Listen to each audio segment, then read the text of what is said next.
Poverty के लक्ष्य को प्राप्त करते हुए, जीरो पॉवर्टी के इस लक्ष्य को प्राप्त करते हुए उत्तर प्रदेश को देश की नंबर 1 की अर्थव्यवस्था के रूप में भी हम स्थापित करेंगे। उत्तर प्रदेश ने पिछले 8 वर्ष में जो कार्य किया है, आज सर्वाधिक एक्सप्रेसवे देश के अंदर उत्तर प्रदेश के पास, सर्वाधिक रेलवे नेटवर्क उत्तर प्रदेश के पास, सर्वाधिक मेट्रो उत्तर प्रदेश के पास, सर्वाधिक आबादी और सर्वाधिक युवा प्रतिभाशाली युवा उत्तर प्रदेश के पास, और उत्तर प्रदेश सबसे ज्यादा एमएसएमई बेस रखने वाला राज्य भी है, सबसे अधिक रोजगार देने वाला राज्य भी है, और सबसे बड़ा आयोजन महाकुंभ के अवसर पर प्रयागराज में करने वाला राज्य भी बना है। ये वही उत्तर प्रदेश है बहनों और भाइयों, ये वही उत्तर प्रदेश है जिस उत्तर प्रदेश में 2017 के पहले पर्व और त्योहार आते थे, लोगों के घरों में दिमाग में आशंका होने लगती थी कि पता नहीं अब क्या हो जाए, पता नहीं अब क्या हो जाए, पता नहीं अब क्या हो जाए, कौन व्यक्ति चपेटे में आ जाए, किस पर झूठे मुकदमे लिख दिए जाए। आपने 8 वर्ष में उत्तर प्रदेश में दंगा करते हुए नहीं देखे होंगे, और अगर किसी ने करने का दुस्साहस किया है तो बाप दादों की कमाई से भी उसको पूरी तरह वंचित होना पड़ा है। आज दंगा नहीं होता उत्तर प्रदेश में, आज तो पर्व और त्योहार शांतिपूर्ण तरीके से संपन्न होते हैं, और इंसेफ्लाइटिस की बीमारी से भी लोगों को मुक्ति मिली है। पहले इंसेफ्लाइटिस की बीमारी से जुलाई से लेकर के नवंबर तक हर घर में आशंका होती थी, पता नहीं किसके घर में ये बीमारी आ जाए, कौन बच्चा इसकी चपेट में आ जाए।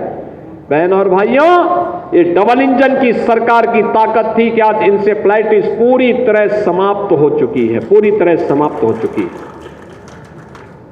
अब बीमारी नहीं है, आज इंसेफ्लाइटिस को भी नियंत्रित किया गया है, डेंगू को नियंत्रित किया गया है, मलेरिया को कम किया गया है, कालाजार और चिकनगुनिया को भी कंट्रोल कर दिया गया है। अब ट्यूबरक्लोसिस के खिलाफ अभियान चल रहा है। मैं हर जनप्रतिनिधि से कहूंगा कि टीबी का कोई पेशेंट है, उसको चिन्हित करिए, पोषण पोटली दीजिए, उसके घर तक सरकार की सहायता पहुंचाइए। प्रधानमंत्री जी ने लक्ष्य रखा है 2025 के अंदर अंदर ट्यूबरक्लोसिस को पूरी तरह समाप्त करना है, टीबी मुक्त भारत का निर्माण करना है।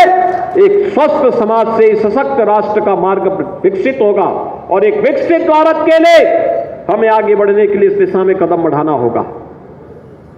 महाराजगंज मधुबलिया में बहुत अच्छी गौशाला भी चला रहा है।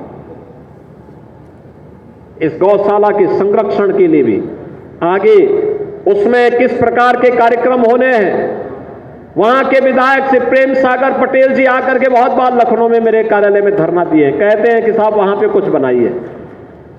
मैंने कहा उस जमीन को सुरक्षित रखवाइए, आप चिंता मत करिए, वहां पे कुछ बनाएंगे जरूर। और बहनों और भाइयों, वहां पर हम लोग कुछ अच्छा काम जरूर करेंगे, जिससे यहां के गोवंश के लिए और यहां पे अच्छे दुग्ध उत्पादन के लिए डेयरी के क्षेत्र में कुछ नई संभावनाओं को आगे बढ़ाया जा सके, इसके लिए भी महाराजगंज को आगे बढ़ाएंगे। अच्छा कार्य होगा, और उसी कार्यक्रम की श्रृंखला में आज हम सब आपके पास आए हैं। इस सत्र में महाराजगंज में केंद्रीय विद्यालय का भी प्रारंभ होने जा रहा है। पहली बार महाराजगंज में केंद्रीय विद्यालय का शुभारंभ 2025-26 के सत्र में प्रारंभ होने जा रहा है। स्पोर्ट्स का भी स्टेडियम का लोकार्पण हो रहा है। महाराजगंज में ढेर सारी योजनाओं को आज आपको दे रहे हैं, और जगतजननी मां भगवती की अष्टमी तिथि महागौरी के प्रति समर्पित है, और इसीलिए जब महाराजगंज के रोहिन नदी के इस बैराज को आज हम लोकार्पण कर रहे हैं, तो इस लोकार्पण के कार्यक्रम के अवसर पर मैं केवल और केवल यही कहूंगा, जगतजननी मां भगवती का पर्व है, और यहां से कुछ ही दूरी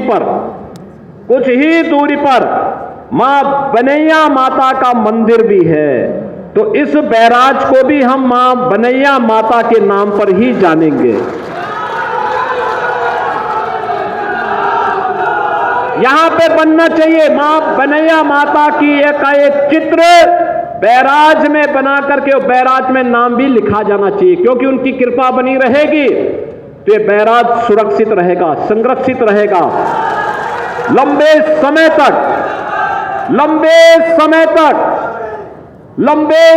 तक इसका लाभ यहां के अन्नदाता किसानों को प्राप्त होता रहेगा।